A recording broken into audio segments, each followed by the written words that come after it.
Thank you. Hello and welcome to our 6th monthly Zoom meeting. It's been half a year. And I have a feeling that these meetings give us food for thinking, or at least for me, they do. This time we continue our topic about creativity, and this time we should really discuss at what moment iconography students may or should consider their work creative. As always, I'll say some words, show some images, but I urge everybody to think and share your thoughts afterwards or during the conversation, whatever you prefer. We will only record this part of the lecture, which is with images, but discussion this time is not recorded. So everybody who wants to participate in discussion can join our further Zooms. I hope that could be a good impulse for everybody to join. And so, permission for creativity, who gives it? I will begin with a routine case. I probably think it's most routine, and I guess most of you could have already experienced this situation. Like you find your model and you find several photographs of your model, and what's next? Which one you trust? Which one you believe? Which one you use as the main one? How can you say that? So the question is not because one is more beautiful or nice, but because there is a question of trust. We have never seen this image alive, so which one is more realistic? And like, do you have enough experience to say which one is better, which one is worse?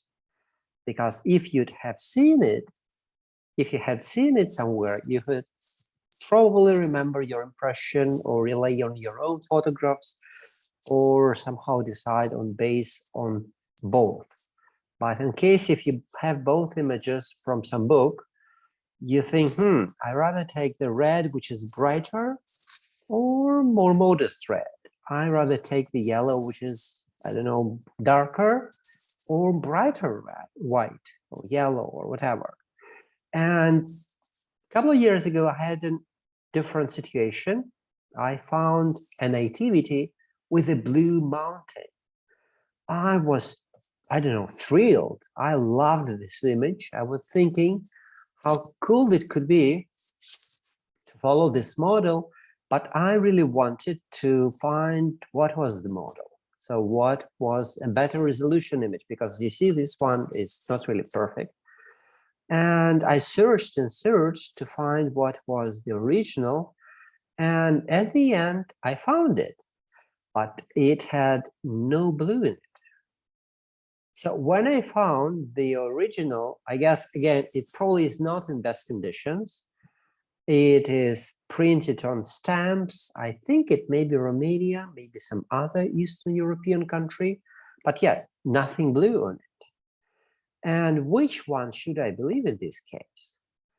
I suggest we keep this question hanging in the air for now and see some more images before making statements or conclusions.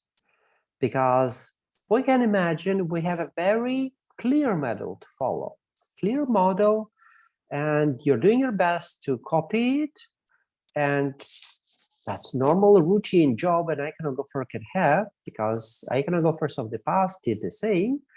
And here in our time, an iconographer gets the final result like that. It's a good result, I would say. It's a result most iconographers of our time would be proud of. And well, we can evaluate this result from different angles. Point one, it's good because it is a good replica of a model, and it's in most aspects is very similar.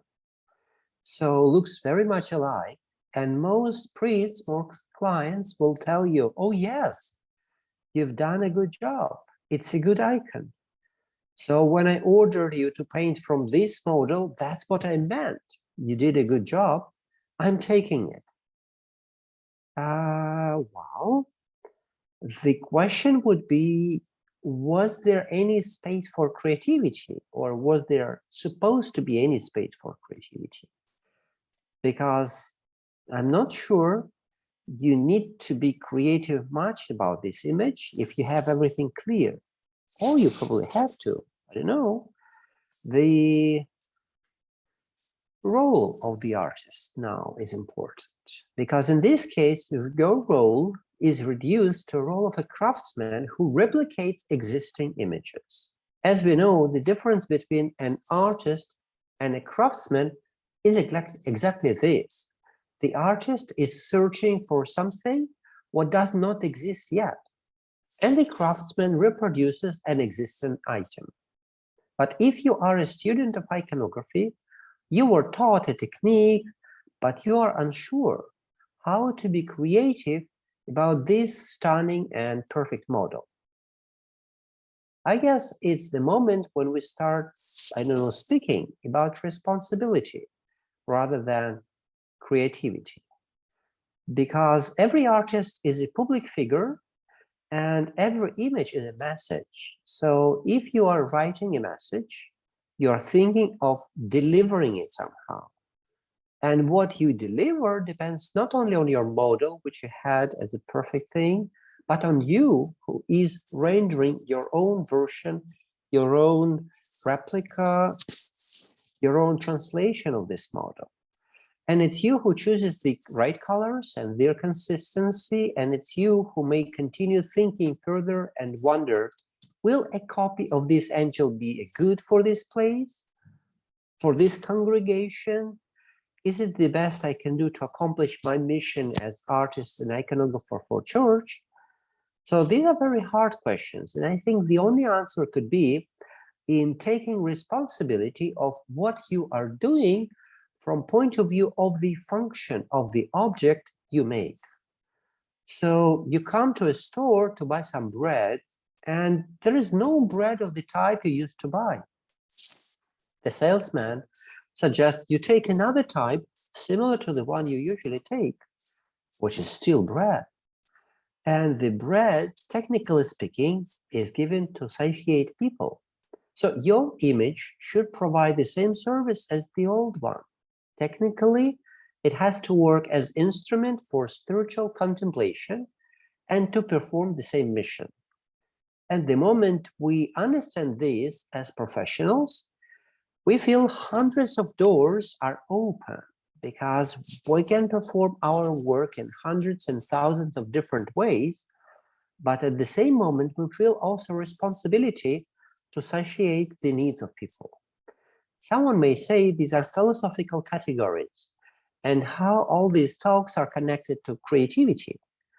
Well, the answer is simple. Providing daily bread, our time bakers use electricity and other appliances, and it's still bread. So creativity is exactly for this, how to make an image breathe with depth, like images of predecessors.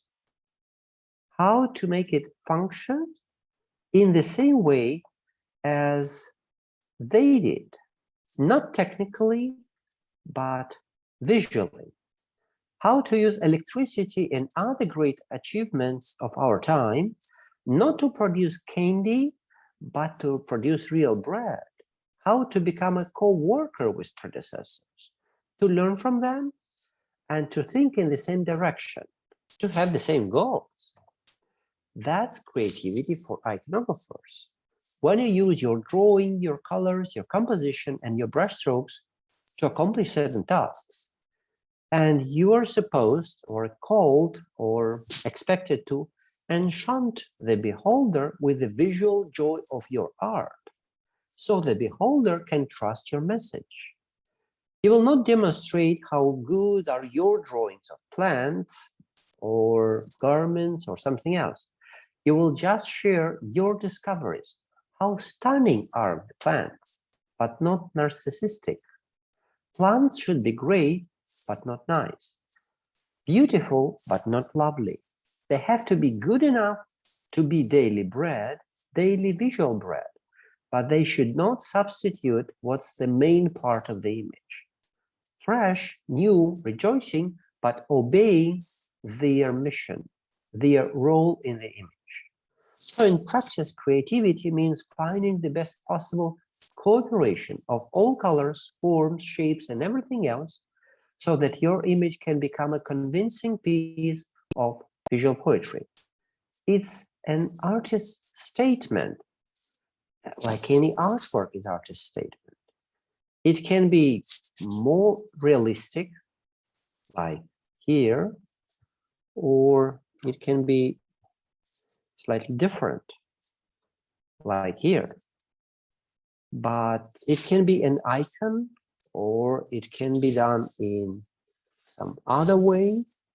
We don't know. It depends on the artist who is providing you with his thoughts realized in a certain way. You probably may discover a good way to utilize digital mediums to produce an icon. And I believe it is possible. Because in this case, artist decided to represent a landscape and found what he found to make this work done. But we can do this with digital things if we only find it appropriate way to use an iconography. So use what you think is the best in your circumstances. That's creativity. Just remember, it's a statement. You are on a stage and speaking in public. Your audience may be just your friends or your parish, but with internet, it will be everywhere.